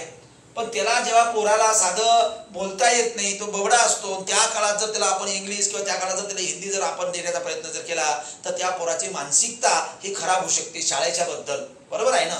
पण या प्रकारचा अभ्यास करत आहे ही समिती आणि त्या संदर्भाचा धोरण लागू करायचं असं त्यांचा उद्देश आहे. बघा त्रिभाषा धोरण समितीनं का कोठारी आयोग, तुम्हाला माहिती आहे शिक्षण विषयक बरेचसे आयोग आहे बघा. त्याच्यातला कोठारी आयोग 1964 1966 ला कोठारी आयोग हे शिक्षण धोरण संदर्भाचा तुम्हाला माहित आहे 10+2+3 लक्षात घ्या. या प्रकारचा कृती आराखडा कोठारी आयोगाचा आहे. तुम्हाला माहित आहे याच्या पहिले भारतात आयोग चालू होतं राधाकृष्णन आयोग. कुठला आयोग होता? राधाकृष्णन आयोग. लक्षात घ्या, राधाकृष्णन शिक्षण सुधारणा विषयक आयोग. नंतर झाला कोठारी आयोग. त्यानंतर कोठारी आयोगाच्या नंतर तुम्हाला माहित आहे राष्ट्रीय शैक्षणिक धोरण 1986, पुनर्रचना 1992 आणि आता सध्या आपलं शैक्षणिक एज्युकेशन पॉलिसी 2022 चालू आहे. त्याच्या पहिले पार्वतीबाई मोलगोंडा समिती होती, बरोबर आहे. त्यानंतर चित्रा समिती होती. त्याचबरोबर तुम्हाला माहित आहे लॉर्ड मेकॉलेचा झिरपता सिद्धांत होता 1935 चा, बरोबर आहे ना. असे शिक्षण शॅटलर आयोग होता, हंटर आयोग होता. इंग्रजाच्या काळात जर विचारलं तर शॅटलर आणि हंटर. भारताच्या काळात जर विचारलं 1935 पासून शिक्षणाचे विविध आयोग सुरू झाले आणि याचा यांनी अभ्यास केला. तुम्हाला प्रश्न विचारला जाईल त्रिभाषा धोरण समितीचे अध्यक्ष कोण? नरेंद्र जाधव, बरोबर आहे. नरेंद्र जाधव त्यांचं पुस्तक आहे आमचा बाप आणि आम्ही, बरोबर आहे. आमचा बाप आणि आम्ही या पुस्तकात खूप जबरदस्त लिहिलेलं आहे की नरेंद्र जाधव तुम्हाला माहित आहे एक वेळेस पत्ते खेळताना त्याच्या बापाने सापडले. पत्ते माहित आहे ना, पिचापिची असं टाकणे वगैरे, एक्का दुर्री तिर्री बादशा परेल, बरोबर आहे ना. आणि त्याच्या बापाने दिसला नरेंद्र जाधव पत्ते खेळताना आपल्या सौर्यासारखा दिसला. त्याचा बाप आला आणि तिने उठून पिन्नारला धरून, बरोबर आहे ना. जे पिन्नारलं आणि नंतर त्याचा बाप म्हणे आम्ही म्हणे मोकाटा तुला शाळेत पाठवलं, शिकायला पाठवलं आणि तू काय करू लागला, पत्ते खेळू लागला का, बरोबर आहे. पण त्याचा बाप म्हणते काय, तू पत्ते खेळणं वाईट नाही म्हणे, पहा पत्ते खेळणं वाईट नाही म्हणे, पण पत्ते जर खेळशील म्हणे तर जगातला अट्टल जुगार तुझ्यासारखा दुसरा कोणी नसलाच पाहिजे, की तू जे काही क्षेत्र निवडशील त्या क्षेत्रात नंबर 1 राहायला पाहिजे. कुठलाही जुगार नाही वाईट, पण जुगार मध्ये नंबर 1 राहायला पाहिजे, हारला नाही पाहिजे, सेकंड नंबर नाही. म्हणजे त्याच्या बापाची किती जबरदस्त पॉझिटिव्ह अप्रोच होती की तुम्ही जे व्यवसाय करता, जो बिझनेस करता त्याच्यामध्ये तुम्ही नंबर 1 राहा. म्हणजे याचा अर्थात बाप पत्ते खेळा, गुंड्यागिरी करा असं नाहीये, पण माणूस नंबर 1 राहायला पाहिजे. ज्या क्षेत्रात जाऊन आपण आपल्या दूरपर्यंत कोणी नसलं पाहिजे. आणि त्या आमचा बाप आणि आम्ही याच्यामध्ये माझा बाप आणि आम्ही याच्यामध्ये नरेंद्र जाधव सांगितलेलं आहे. चला तर उद्देश काय आहे, 1968च्या शैक्षणिक धोरणावर त्रिभाषा धोरण स्वीकारलेले आहे. तर विद्यार्थ्यांना मातृभाषा प्रादेशिक भाषा शिकवणे, त्यानंतर शालेय अभ्यासक्रमात 3 भाषांचा समावेश कसा करावा याचा अभ्यास, 3 भाषाचा म्हणजे हिंदी इंग्रजी मराठी, हळूहळू मराठी लागू राहिली त्याची, बरोबर आहे. त्यानंतर प्रादेशिक भाषेचा संवर्धन विकास, हिंदी इंग्रजी या भाषेचा राष्ट्रीय स्तरावर वापर कसा वाढवता येईल हे सुचवणे, हिंदी आणि इंग्रजी याचा वापर कसा वाढवता येईल. त्यानंतर विविध राज्यांमध्ये त्रिभाषा धोरणाची अंमलबजावणी समान पद्धतीने होईल. आता मला सांगा हिंदी भाषा साऊथची स्वीकार का नाही, एवढंच काय या भाषेला गुजरात लोकांनी विरोध केला, गुजरात राज्यामध्ये याने विरोध केला. त्यानंतर बघा राष्ट्रीय एकात्मता आणि सांस्कृतिक आदान प्रदान होण्याच्या दृष्टीनं हा आपण स्वीकारलेला आहे. त्यानंतर बघा तामिळनाडू राज्याने त्रिभाषा सूत्र स्वीकारले नाही, बरोबर आहे. इथं तमिळ आणि इंग्रजी, तमिळ आणि इंग्रजी साऊथच्या लोकांनी स्वीकारत. मग आमच्या मानगुटीवर काय बसू राहिले, आमची मराठी भाषा ठीक आहे ना, आम्ही तुम्हाला समजून घेतो म्हणजे काय, तुम्ही कोणती भाषा लादावी का, यासाठी मराठी भाषिक लोक रस्त्यावर उतरले होते, बरोबर आहे. आणि या त्रिभाषा धोरण समितीला काय केला, विरोध केला. चलो बरोबर, तर लक्षात घ्या. तर या प्रकारचं त्रिभाषा धोरण समिती कशा प्रकारचं आहे याचं वैशिष्ट्य आपण सांगितलेलं आहे. चला पुढं इंडिया फर्स्ट हायड्रोजन ट्रेन, पहा कायच्या ट्रेन सुरू करून नितीन गडकरी सांगतायत. कोळशावर चालणाऱ्या ट्रेन इथेनॉलवर सुरू झाल्या, इथेनॉल पासून संगणकीकरण इलेक्ट्रिकवर सुरू झाल्या, आज हायड्रोजन ट्रेन. मार्गाचे नाव, भारतातली हायड्रोजन चालणारी ट्रेन लॉन्च केली आहे, पहिली ट्रेन आहे. मार्गाचे नाव जिंद ते सोनीपत, हरियाणा. जिंद ते सोनीपत कुठं? हे हरियाणामध्ये. प्रवासाचे अंतर 89 किलोमीटर. किती किलोमीटर? 89 किलोमीटर आहे. तंत्रज्ञान वापरणारा देश बघा, भारत हा हायड्रोजन ट्रेन तंत्रज्ञान वापरणारा जगातील 5वा देश आहे. म्हणजे पहिला नाही आहे, पण 5 मध्ये धाव.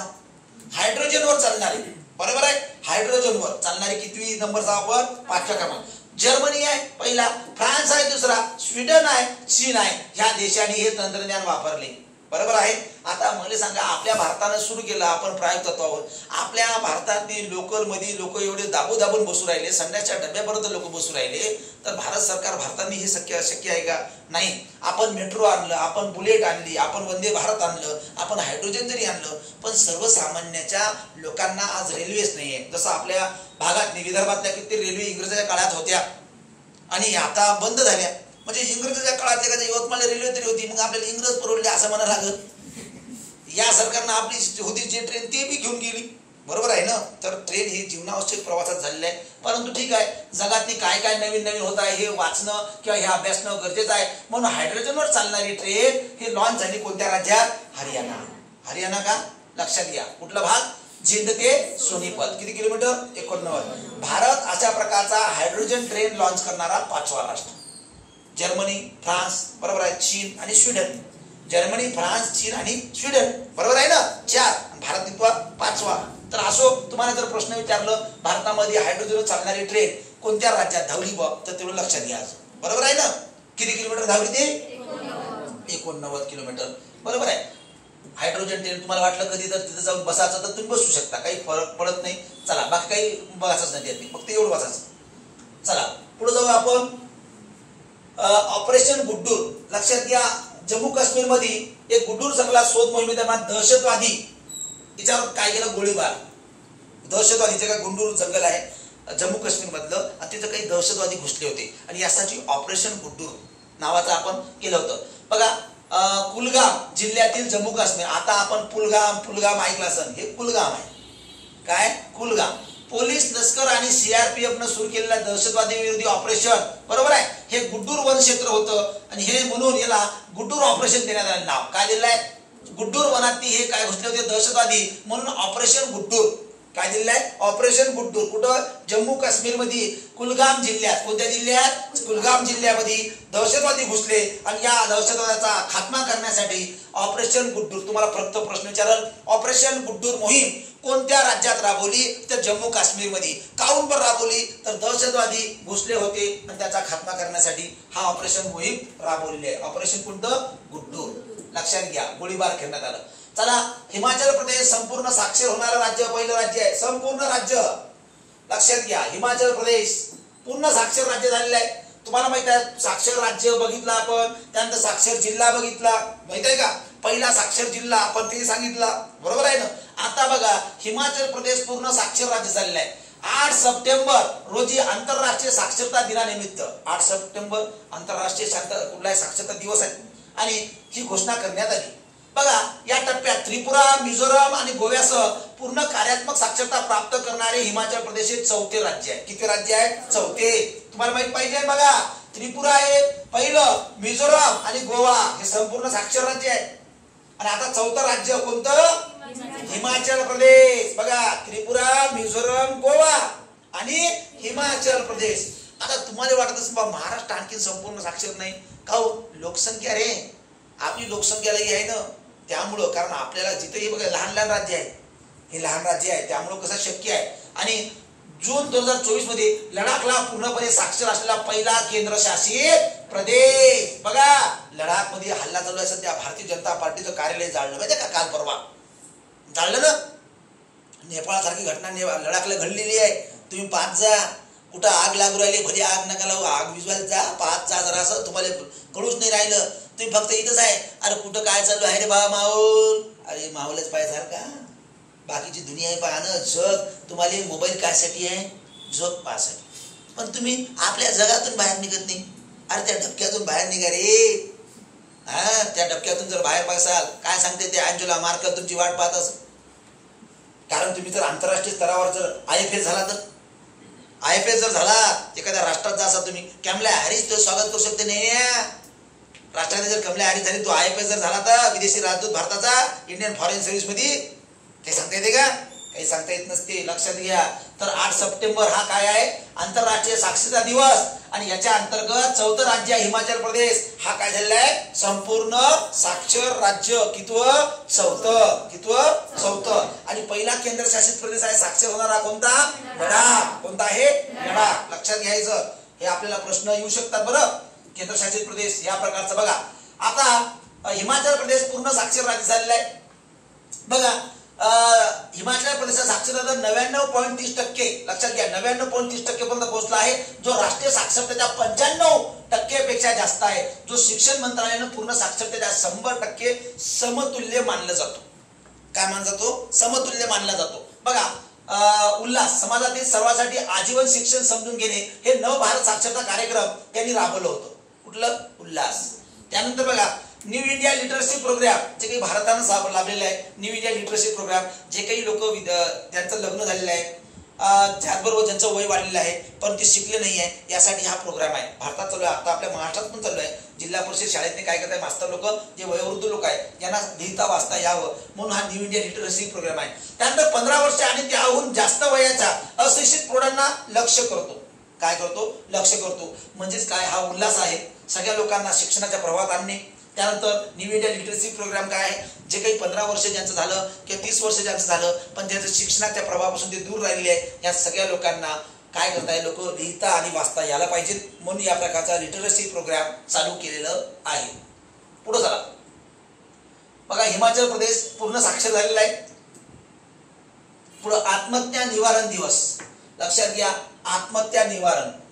अलीकडे तुम्हाला माहित आहे 10 सप्टेंबर हा आत्महत्या निवारण दिवस होता कुठला सप्टेंबर 10 सप्टेंबर आत्महत्या निवारण दिवस की आत्महत्या लोक का करताय बा जागतिक दरवर्षी 10 सप्टेंबर रोजी जागतिक आत्महत्या निवारण दिवस बघा की आत्महत्याचे गंभीर कारण काय बा लोकांनी उगाच मरा वाटते का अरे असं वाटते का तुम्हाला दिले कोणी 1 लाख रुपये बा मर 1 लाख रुपये दिल्यानंतर माणूस काय जिवंत होणार आहे का तसं नाही ना मेला की मेला हा आयुष्याचा खेळ परत वाजत नाही बाकीचे प्रयोग तुम्ही करू शकता पण मरणाचा प्रयोग करू शकत नाही पण जेव्हा माणूस आत्महत्यासारखा प्रयत्न करत आहे आणि तो मरत आहे तर यासाठी आपल्याला काहीतरी निवारण करावं लागेल तसं तुम्हाला माहिती आहे विदर्भात सर्वात जास्त शेतकरी आत्महत्या आहे अलीकडे विद्यार्थी आत्महत्या होत आहे का बरं होत आहे विद्यार्थी आत्महत्या तरुणांची आत्महत्या होत आहे कारण प्रेशर अबे तरुणाई जगता येत नाही आहे घरातलं प्रेशर आहे मायबापाचं प्रेशर आहे समाजाचं प्रेशर आहे पोराचं चांगलं लग्न होत नाही पोराला एखादी चांगली मुलगी भेटत नाही त्याला जॉब भेटत नाही रोजगार भेटत नाही आणि नंतर संसार चालवणं हे सुद्धा हलाखीचं आहे आणि यामुळे आत्महत्याचं प्रमाण दिवसेंदिवस वाढत आहे मग हे काय केलं पाहिजे आपण निवारण केलं पाहिजे म्हणून आत्महत्या ही आजच्या जगातील गंभीर सार्वजनिक आरोग्य समस्या झालेली आहे बरोबर आहे आणि जागतिक आरोग्य संघटनेने म्हणजे WHO ने आंतरराष्ट्रीय आत्महत्या प्रतिबंध संघटना यांच्या संयुक्त विद्यमाने 2003 पासून हा दिवस आत्महत्या निवारण दिवस म्हणून सुरू केला कधीपासून 2003 पासून की ही जागतिक समस्या जरूर आहे आरोग्य समस्या होत आहे तुमच्या डोक्यात अशा प्रकारचा व्हायरस घुसणे नाही यार मी फेल्युअर होऊ राहिलो यार नाही बा मला काही जमतच नाही बा माय कसं होईल माझ्या घरचे लोक मला शिव्या मारू राहिले बाहेरचे मारू राहिले जाऊ दे यार मी जगतच नाही रे का मग मजाच नाही मग आयुष्यात मग आयुष्य बरबाद होऊ राहिले का बरोबर आहे मी माझ्या आई वडिलांवर बोज झोरू राहिलो एखाद्या पोरीला वाटते मला 5-25 माणसं पाहून गेले मला कोणी पसंत नाही करू राहिले त्यानंतर मला धोके भेटू राहिले हे झालं ते झालं लोक आत्महत्या करून मोकळे होते हे आरोग्य समस्या आहे बरोबर आहे ना म्हणून याच्यावर निवारण करण्यासाठी 2003 पासून काय केलंय WHO आत्महत्या निवारण दिवस हा अभियान राबवलेलं आहे कधीपासून रे बरोबर 2003 पासून दिवस कुठला आत्महत्या निवारण दिवस 10 सप्टेंबर बघा WHOच्या आकडेवारीनुसार जगभर दरवर्षी सुमारे 8 लाख लोक आत्महत्या करतात 8 लाख म्हणजे जर 40 सेकंदाला एक व्यक्ती आत्महत्या करू राहिला का म्हणजे आता आपण आपलं लेक्चर चालू याच्यातली किती लोक मेले असं काही पता आहे बरोबर आहे ना आपण म्हणतो अरे मोरू नका रे बाबा मोरू नका अबे पण मोटिवेशनल लोक तर मोरू राहिले सुशांत सिंग राजपूत एवढा माणूस MS धोनी सारखा पिक्चर काढणारा बरोबर आहे चिचोरे सारखा पिक्चर काढला तर काय पोच अरे किती त्यानं मोटिवेशन जर त्या पोराले चिचोरे मध्ये हा तो माणूस चालला गेला बा माहित आहे का, एखाद्या चेहऱ्यावर हास्य दिसते पण आतमधून काय पोखरलेलं आहे माहित नाही, माहित आहे का. म्हणून लक्षात घ्या, चांगले चांगले मोटिवेशनल लोक 40 सेकंदात एक व्यक्ती आत्महत्या, 8 लाख लोकांनी जगातनी आत्महत्या केली आहे. सोपं नाही आहे, बरोबर आहे. आत्महत्या निवारण दिवस 2025 थीम बघा, थीम 2025 विचारलं जाईल. थीम लक्षात घ्या, दृष्टिकोन बदलणे. लक्षात घ्या, दृष्टिकोन बदलणे, सहनशक्ती आणि मजबूत करणे. दृष्टिकोन बदला लागल आणि सहनशक्ती आणि मजबूत करावं लागतं. बघा, तुमची परिस्थिती आज आहे ती उद्या नाही.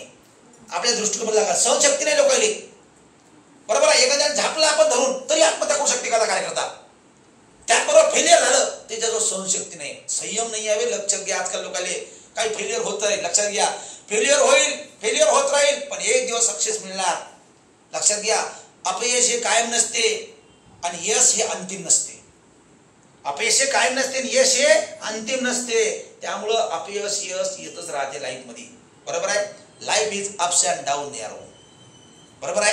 Life is ups and down, कभी ऊंचाई है तो कभी गहराई है, बरोबर है. जिंदगी चलती ही जा रही है, चलना ही जिंदगी है, बरोबर है. चलती ही जा रही है, बरोबर आहे ना. हे फार महत्वाचं आहे. गाडी बुला रही है, सिटी बजा रही है, चलना ही जिंदगी है, चलती ही जा रही है. आयुष्य चालत राहील आहे, माहित आहे का. आयुष्य हे सर्कस आहे आणि आयुष्याच्या रंगभूमिकेवर आपल्याला प्रत्येकाला एक मास्क लावून जगावं लागते, माहित आहे का. कशी भूमिका आपण रमवतो, म्हणून माहित आहे का, माणूस एक जोकर आहे. काय आहे, जोकर आहे. तो भूमिका कशी निभावतो याच्यावर त्याचं आयुष्य. प्रत्येक ठिकाणी बघा ना रे, लहानपणी वेगळी भूमिका, तरुणपणात वेगळी भूमिका, लग्नानंतर वेगळी भूमिका. आपण फक्त किरादार, वो किरादार निभाता गया, लाईफ घटाता गया. प्रत्येक किरादार, आज मग सांगा ना, मी कोणाचं लेकरू आहे, कोणाचं काय आहे, या ठिकाणी आज मी किरादार, आज मी मास्तर म्हणून भूमिकेत आहो की माझी किरादार मी निभावत आहे. भूमिका उद्या कुठं आहे आपली भूमिका माहित नाही, बरोबर आहे ना. प्रत्येकाला आज तुम्ही इथं आलात, उद्या कुठं आहे माहित नाही, भूमिका बदलत राहील, बरोबर आहे ना. परंतु याच्यामध्ये आत्महत्या करणं हा अंतिम नाही आहे. चला पुढे जाऊया. भारताला लागून असलेल्या देशांमध्ये अलीकडे तुम्हाला विविध उठाव होत आहेत. बांगलादेश झालं, नेपाळ झालं, पाकिस्तान झालं, या राष्ट्रांमध्ये चालू आहे. म्हणजे लक्षात घ्या, आपल्या भारतात येऊ शकते, आजूबाजूने सगळे राष्ट्र कसे उरायले पहा, सगळे भारताला लचकू राहिले. असे नेपाळमध्ये अलीकडे माहिती आहे तुम्हाला, हाहाकार झाला. नेपाळ देश उठाव दिनांक सप्टेंबर 2025, 7 ते 8 सप्टेंबर. उठावाचे कारण होतं सोशल मीडियावर बंदी आणि भ्रष्टाचार विरोधात तरुणाचे आंदोलन. एवढं सरकारनं खाल्लं, एवढं खाल्लं, एवढं खाल्लं, ढेकरच ते दिले का गेले. अबे किती खाता बे दलिंद्र, माहिती आहे का. संडास बांधकामाचे पैसे खाऊ राहिले, संडासाचा भ्रष्टाचार करू राहिले. आम्ही खाताना तरी विचार करा ना, किती खाता, खाण्याचा विचार करावा. लोकांच्या ताटातला घास खाऊ राहिले, शिवभोजन थाळी तुम्ही देऊ राहिले लोकांना. मग भारतात मी होऊ शकते. लक्षात घ्या, आज तुम्ही बघा मराठवाड्याची परिस्थिती काय, तरुणाची परिस्थिती काय. आपल्या 1000 रुपये फॉर्मचे पैसे घेऊ राहिले तुमच्यापासून, शासन लेखायचं. 1000 रुपये लेख लाडकी बहीण म्हणते, त्याच पूर्वी तुम्ही 1000 रुपये दाबून घेऊ राहिलं, बरोबर आहे ना. तर चला, उठावाचे कारण काय, भ्रष्टाचार, सोशल मीडिया बंदी. बघा, आपलं सरकार आहे, भारत सरकार आहे, भारताचं स्वातंत्र्य आहे. आज काय इंग्रज आहे का लेखा जाऊ, बरोबर आहे की. आज तुम्हाला माहिती आहे, जर एखादा सीएम आला किंवा पीएम आलं, भारतात बी तसं होते की एखादा कोणी विरोध करत असत, हमारी मागे पुरी करो वरना खुर्ची खाली करो, शेतकरी कर्जमाफी झालीच पाहिजे. कोण आहे रे हा, आडे आहे का, उचला रे टाका तुरुंगात, पिणारा लेखा त्याला. अरे आम्हाला स्वातंत्र्य आहे की नाही. कलम 19 कुठं गेलं.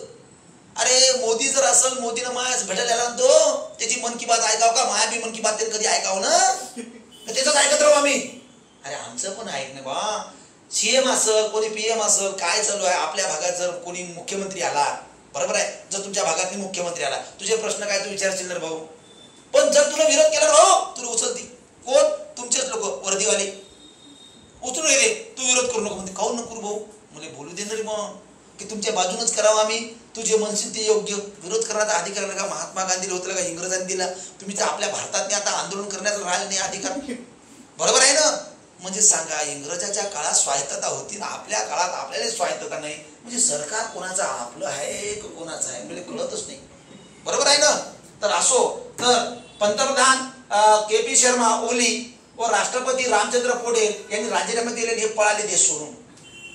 बांगलादेशची तुम्हाला माहित आहे, शेख हसीना ती देश सोडून पळाली. त्यानंतर हे ओली वगैरे हे, त्यानंतर पटेल. काही काही मंत्री आले तर त्याच्या तरुणांनी पिणारं धरून, माहिती आहे का? पिनार धरून मी तुम्हाला खरं सांगतो, महाराष्ट्रातली 2-3 आमदारांनी जोपर्यंत आपण पिनारत नाही ना तोपर्यंत हे सुधरत नाही. लोकांना म्हणलं पाहिजे बाबू उतरणारे आमदार केले नाही ले का लोक बेजा ठोकते माहित आहे का? पण आपल्यामध्ये राजकारणात लोक काऊन चालले माहिती आहे का? राजकारणात पैशासाठी नाही चालले, स्टाईल मारायले. महत्वाचा पद आहे बा, हुद्दा आहे, बरोबर आहे ना? याला काही कळत बी नाही, बरं याला कळत बी नाही. विधानसभेत काय बोलू लागतील माहित बी नाही का? 90 मारून घरी झोपून राहिली, विधान बनवत नाही, तुमचा आवाज बी बोलत नाही. असे आमदार काय करतात बे माहिती आहे का? आजचे नेते हे सडके पोते झालेले, बरोबर आहे? ह्या नेत्याला बरोबर तुम्हाला शोधावं लागते की नेता काय करू राहिला. आज पाहणार तुम्ही आपल्या जिल्ह्यात काही उद्योग नाही ना, उद्योग विरहित जिल्हा म्हणून यवतमाळ जिल्ह्याचं नाव आहे, गरीब जिल्हा म्हणून नाव नोंदणी आहे. कुठं नेऊन ठेवला जिल्हा? मग महाराष्ट्र जाऊ द्यानंतर पहिले जिल्हा विदर्भात पहा, विकासाचा विचार करा. तर लक्षात घ्या, ह्या सगळ्या अजेंडामध्ये उठाव झालेला आहे नेपाळ, पहिलं लक्षात घ्या.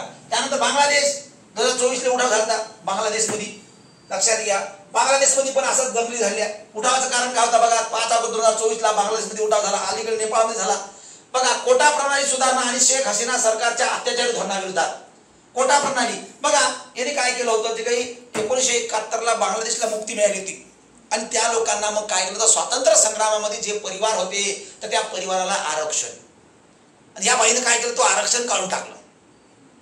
आता एवढं कायले घ्या अंगावर, माणसाने कसं आहे बोलताना काही करताना विचार करायला पाहिजे.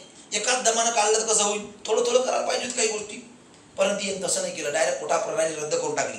आणि त्याचबरोबर सरकारचं जे चुकीचं धोरण चालू होते. आणि मग काय केलं, लोकांनी आंदोलन केलं, आणि जे आंदोलन केलं विद्यार्थी त्यांना अटक केली, काही लोकांना गोळीबार केला. आणि मग काय लोक शांत बसल का? नाही. मग शेख हसीना पंतप्रधानपदावर राजीनामा देऊन भारतात पळून गेल्या आणि मोहम्मद युनूस त्यांचे अंतरिम सरकार गेले. पहिले भारतात आल्या, भारतात सांगितलं तू आमच्या देशात राहू नको, तू दुसरीकडे चालली जाय, बरोबर आहे ना?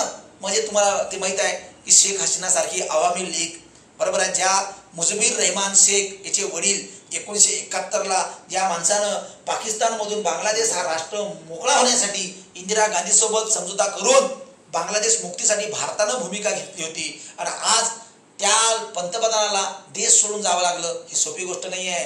लक्षात घ्या. अरे आमदार खासदार आहेच किती रे? महाराष्ट्रात आमदार किती आहे? 288. भारतात खासदार किती आहे? 552. आता सध्या तर 543 आहे, बरोबर आहे ना? मग मला सांगा, एवढे लोक आपली जनता 140 कोटी झाली की किती झाली आणखी माहित नाही, बरोबर आहे? 121 कोटी 2011च्या जनगणनेनुसार माहित आहे, बरोबर आहे ना? कारण आपलं सगळं सेन्सेस बघा, आतापर्यंत जनगणना आली नाही आपली. 21ची जनगणना आतापर्यंत आली नाही, 26 25 संपू राहिले का? आता 26 येऊ राहिलं, म्हणजे आता 31ची जनगणना कवा करावं काय करावं ते आपल्यासाठी बरं आहे, वाचायला नाही भेटू राहिलं आपल्याला, बरोबर आहे? नवीन जनगणना आकडेवारी जुनी आहे ते बरी आहे. तर असो, तर हे अत्याचारी धोरणचं दुसरं देश बांगलादेश, पहिला आपण सांगितलं नेपाळ, आणि त्यानंतर आता श्रीलंका.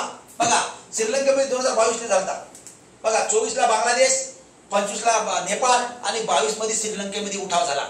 बघा 9 जुलै 2022 मुख्यतः उठावाचं कारण काय होतं? आर्थिक संकट. एवढी महागाई वाढली, पण महागाई वाढण्याचं कारण कोण आहे? सरकार.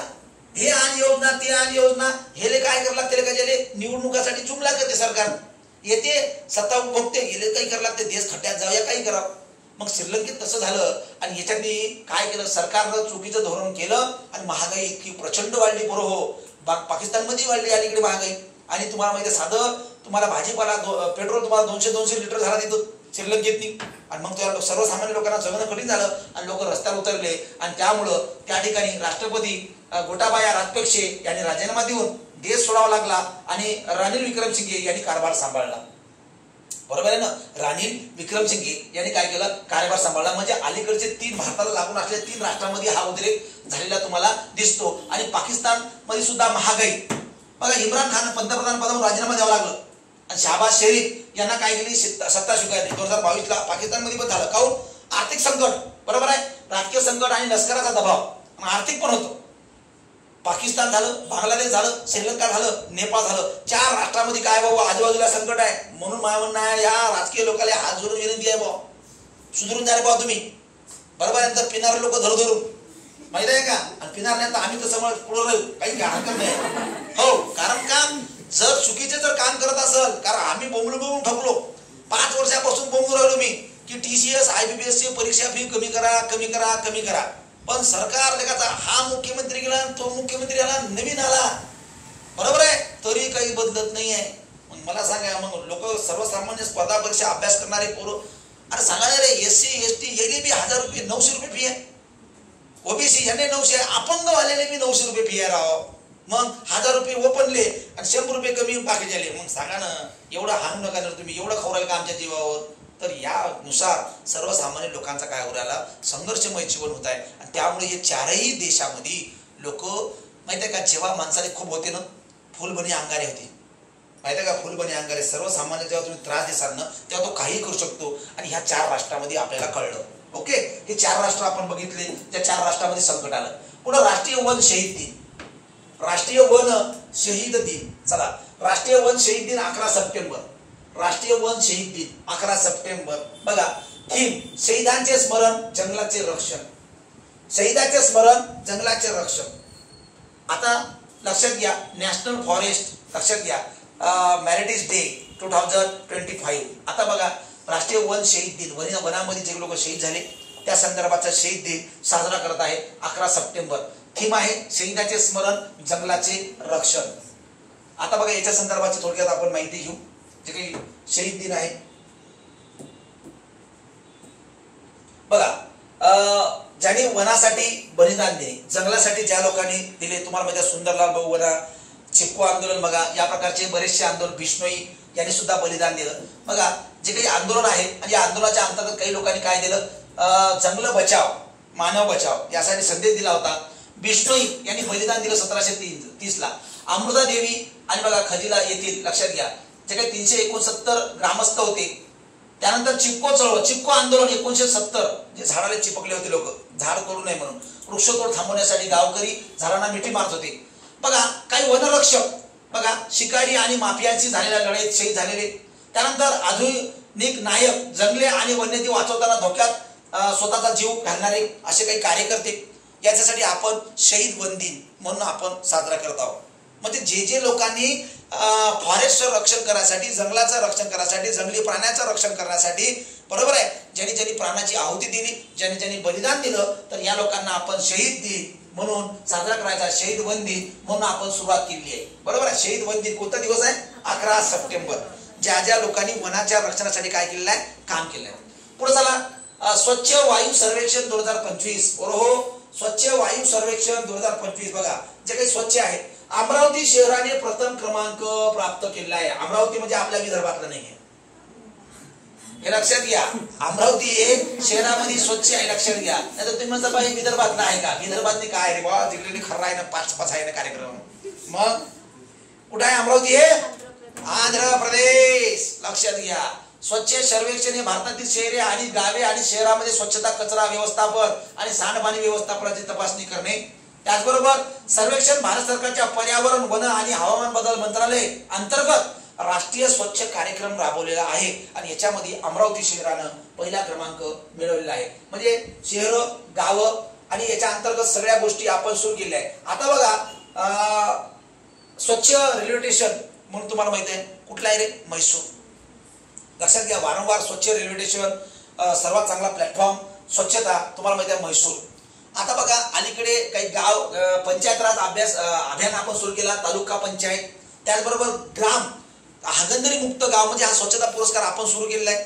त्यानंतर स्वच्छ भारत अभियानांतर्गत हे विविध स्वच्छ सर्वेक्षण पुरस्कार भारतामध्ये सुरू केले आहे. आता स्वच्छ सर्वेक्षणचा आपण जेव्हा विचार करतो तर याच्या अंतर्गत तुम्हाला माहिती आहे पूर्व काही बाबी आपण घेतो. म्हणजे काय घेतो बघा, सांडपाणी, त्याचबरोबर हवाचा सुद्धा आपण गुणांक विचार करतो. त्याचबरोबर ग्रामीण भाग आणि शहरी भाग या दोघांमध्ये सुधारणा कशा प्रकारची झालेली आहे, तर दोन्ही बाबीचा विचार करून स्वच्छ अभियान आपण भारत सरकार काय करत असते, राबवत असते. आता स्वच्छ वायू, हवा, पाणी, जल सगळ्याच गोष्टीचा विचार करतात. नुसतं आपण कचरा नाही आहे म्हणजे स्वच्छ आहे असं नाही, हवा सुद्धा तिची गुणवत्ता आपण अभ्यासली जातो आणि सगळ्याचा अभ्यास करून आपण स्वच्छ अभियान राबवत असतो. बरोबर आहे. चला पुढे जाऊया आपण. स्वच्छ वायू सर्वेक्षणामध्ये काय काय बदल आहे बघा.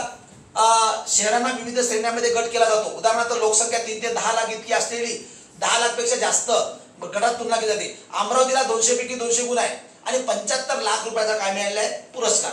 बघा महाराष्ट्रातील 19 शहराचा समावेश आहे. किती शहराचा, 19 शहर आहे. त्यांना सुद्धा बघा 3 ते 10 लाख लोकसंख्या गट, अमरावतीला पहिला क्रमांक, नवी मुंबई 8वा क्रमांक, चंद्रपूर 15वा क्रमांक, लातूर 17वा क्रमांक, सोलापूर 19वा क्रमांक, कोल्हापूर 23वा क्रमांक, 10 लाख प्लस लोकसंख्या गट पुणे आणि स्वच्छ भारत अभियानाचे जनक महात्मा गांधी. बघा जो आपला 3 ते 10 लाख मध्ये अमरावती वेगळा आहे. 3 ते 10 लाख जी लोकसंख्या आहे ना त्याच्यामध्ये अमरावतीचा पहिला क्रमांक वेगळा आणि तो 10 लाख पेक्षा जास्त जो काही क्रमांक आहे ना तो अमरावती वेगळा. लक्षात घ्या या गटातनी अमरावती आहे. हा फरक कन्फ्युजन लक्षात घ्यायचा. नाही हिचा अमरावती तिचा अमरावती दोन्ही सारखा करसाल. पुढे चला. बघा ज्ञान भारतम आंतरराष्ट्रीय संमेलन 2025. ज्ञान भारतम लक्षात घ्या. विज्ञान भवन नवी दिल्ली यांच्या मार्फत ज्ञान भारतम हा अभियान आपण राबवलेला आहे नवी दिल्लीमध्ये. बघा 11 ते 13 सप्टेंबर 2025 ला विज्ञान भवन नवी दिल्ली येते. विज्ञान भवन नवी दिल्ली येते. थीम बघा reclaiming India knowledge legacy. Reclaiming India knowledge legacy. लक्ष दे रे. बघा reclaiming India knowledge legacy through manuscript heritage. लक्षात घ्या भारताच्या पांडुलिपी वारसा द्वारे ज्ञान परंपरा पुनर्स्थापित करण्यावर हा संमेलन केंद्रित आहे. बरोबर आहे. पुनर्स्थापित करण्यावर काय आहे हा केंद्र आहे. बघा जे काही आपल्या पांडुलिपी होत्या म्हणजे जुन्या लिपी आणि याच्या अंतर्गत जो काही संमेलन होता आपला तर याच्यावर ज्ञान भारतम हा आंतरराष्ट्रीय संमेलन विज्ञान भवन नवी दिल्ली या ठिकाणी केलेला आहे. पांडुलिपीचा वारसा आपल्याला काय करायचा आहे जपायचा. याच्यावर काही विचार नाही विचार हा एवढा महत्वाचा नाही आहे. पण लक्षात राहावं की ज्ञान भारतम हा अभियान कुठं झालं तर हे कुठं झालेलं आहे विज्ञान भवन नवी दिल्ली. आता हे विज्ञान भवन माहिती आहे का हे याच्या अंतर्गत तुम्हाला विज्ञान परिषद होतात. विज्ञान परिषद किंवा सायन्स कॉन्फरन्स म्हणतो आपण. विज्ञान परिषद भारतात वारंवार होतात. विज्ञान परिषद कोण भरवते माहिती आहे का काँग्रेस पार्टी जी आहे ना विज्ञान परिषद घेते. तसं तुम्हाला माहित आहे रमन सायन्स आपलं एक महत्वाचं काय आहे सेंटर आहे. कुठं आहे रमन सायन्स नागपूरला. आता रमन सायन्स मध्ये तुम्ही जर कधी गेला तर या ठिकाणी विविध संशोधन टेक्नॉलॉजीचे काय प्रकल्प या ठिकाणी तुम्हाला दाखवलेले आहे. आता हे विज्ञान भवन जे आहे तर या प्रकारचं नवीन नवीन बाबी किंवा जाण्या जुन्या बाबी याचा संपूर्ण संग्रह एकत्र करून या ठिकाणी विविध प्रदर्शन होत असतात. दिल्लीला विविध भवन आहे. बरोबर आहे. जसं महाराष्ट्र भवन आहे. महाराष्ट्र भवन आपल्या महाराष्ट्रातील लोकांना राहण्यासाठी व्यवस्था करते. त्याचबरोबर तुम्ही समजा जर UPSC प्रिलिम जर पास झाला तर महाराष्ट्र शासन मेन्सा तुमचा पूर्ण खर्च करत असते. कुठं दिल्लीमध्ये राहण्याचा. आणि तुम्ही महाराष्ट्र भवन मध्ये राहू शकता. महाराष्ट्र भवन मध्ये महाराष्ट्र कॅन्टीन आहे. दिल्लीतले जेव्हा दिल्लीमध्ये विद्यार्थी असतात आणि त्यांना जर वाटलं आपल्याला महाराष्ट्रीयन जेवण करायचं आहे तर त्या ठिकाणी महाराष्ट्राचं कॅन्टीन सुद्धा तुम्हाला आहे. आणि महाराष्ट्र भवन अतिशय सुंदर आहे. जर तुम्ही जर कधी दिल्लीला गेला तर तुमच्या लक्षात येईल की महाराष्ट्र भवनचं कशा प्रकारचा अजेंडा आहे. परंतु यात खूप मोठा घोटाळा सुद्धा झाला होता महाराष्ट्र भवन मध्ये. बरोबर आहे. त्यानंतर बघा सौरगाव बघा सौर ऊर्जेवर महत्वाचं गाव थोरडो. लक्षात घ्या धोरडो गावाला भारताचे नवीन सौर गाव म्हणून पंतप्रधान मोदींनी मान्यता दिली आहे. धोरडो 20 सप्टेंबर 2025 रोजी प्रधानमंत्री सूर्य घर मुक्त बिजली योजना अंतर्गत या गावातील सर्व 81 घरामध्ये सौर पॅनल बसवलेले आहे.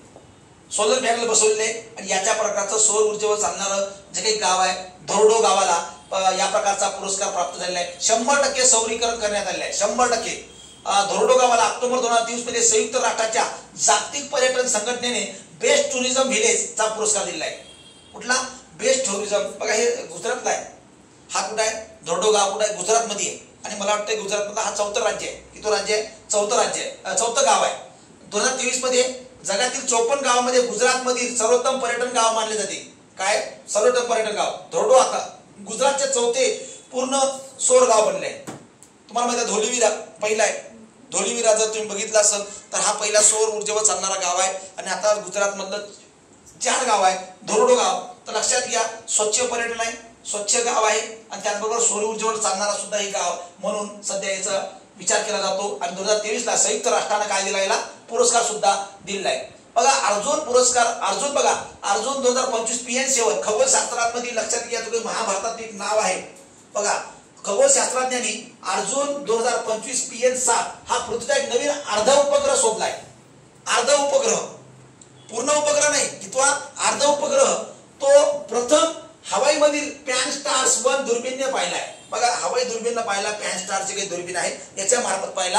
आणि अर्जुन 2025 PN7 बघा हा नाव महाभारतातील पौराणिक व्यक्तिरेखा अर्जुनाच्या नावावरून ठेवण्यात आलेले आहे. जे काही महाभारतात अर्जुन होतं, कौरव होते, पांडव होते, याच्यावर याचं नाव ठेवण्यात आलेलं आहे. अर्ध उपग्रह वर्गीकरण बघा, 2025 PN7 हा पृथ्वीचा 7वा ज्ञात अर्ध उपग्रह आहे. किती आहे? 7वा ज्ञात अर्ध उपग्रह आहे. म्हणजे नॉलेज मध्ये 7वा अर्धा उपग्रह आहे. कक्षा बघा 1.03 खगोलीय एकक च्या अर्ध प्रमुख अक्षासह जवळजवळ पृथ्वीच्या कक्षासारखेच आहे.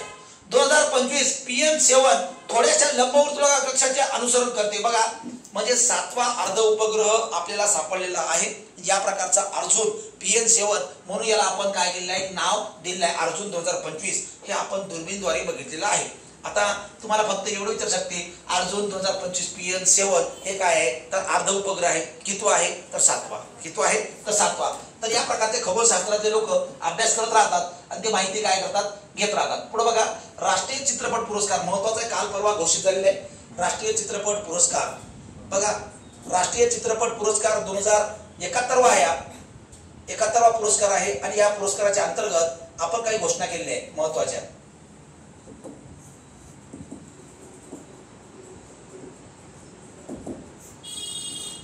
राष्ट्रीय चित्रपट पुरस्कार काय झालं रे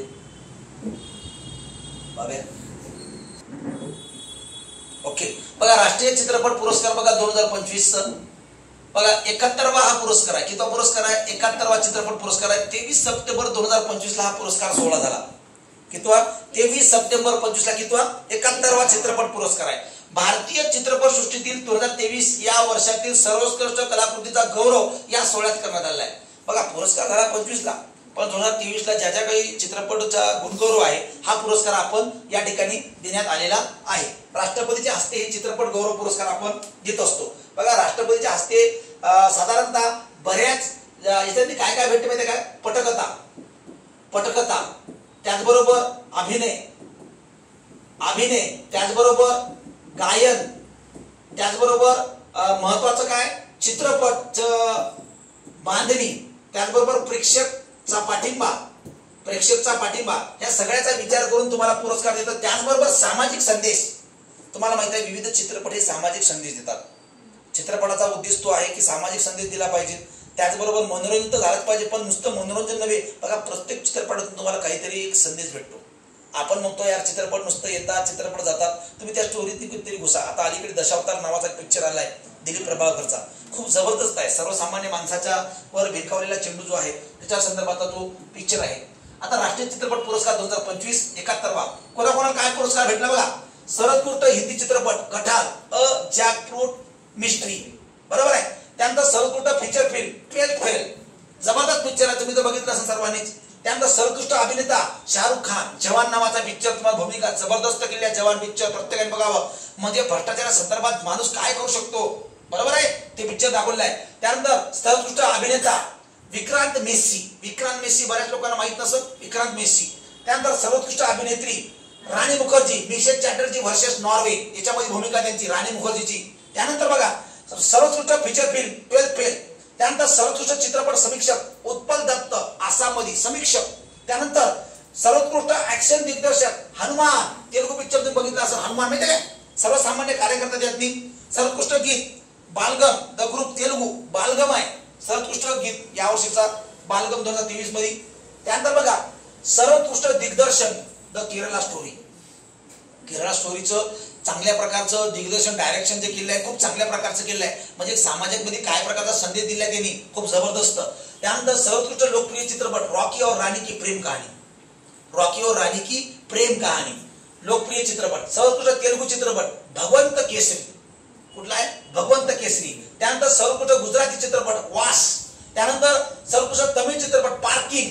सर्वोत्कृष्ट कन्नड चित्रपट द रे ऑफ होप. त्यानंतर सर्वोत्कृष्ट महिला पार्श्वगायिका शिल्पा राव, छलिया, माहिती आहे छलिया पिक्चर, जवान पिक्चर मधला छलिया गाणं आहे. आता तुम्ही जाऊन ऐकू नका किंवा ऐका, बरोबर आहे. सर्वोत्कृष्ट पुरुष गायक प्रेमी सत्तुन्ना, बेबी तेलुगू मधला, म्हणजे तेलुगू. त्यानंतर सर्वोत्कृष्ट सिनेमॅटोग्राफी द केरला स्टोरी. त्यानंतर सर्वोत्कृष्ट नृत्य दिग्दर्शन रॉकी और रानी की प्रेम कहाणी, ढिंडोरा बाजेरी, तो गाण्यातली खूप जबरदस्त त्यांनी काय केलं नृत्य दिग्दर्शन केलं आहे. सर्वोत्कृष्ट मेकअप आणि वेशभूषाकार श्याम बहादूर, पिक्चर खूप जबरदस्त आहे श्याम बहादूरचा पाहून घ्या तुम्ही, विक्की कौशल कशा प्रकारचे ते भूमिका केलेली आहे. श्याम बहादूर तुम्ही जर बघितला त्यांनी चित्रपटाचं वेशभूषाकार जबरदस्त आहे.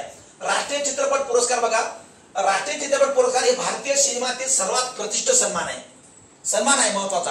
आणि देशातील विविध चित्रपट उद्योगामधून हा पुरस्कार तुम्हाला दिला जातो. 1954 पासून सुरुवात आहे. राष्ट्रीय चित्रपट पुरस्काराची सुरुवात 2025 ला 71 आहे आणि सुरुवात 1954 पासून सुरू झालेली आहे.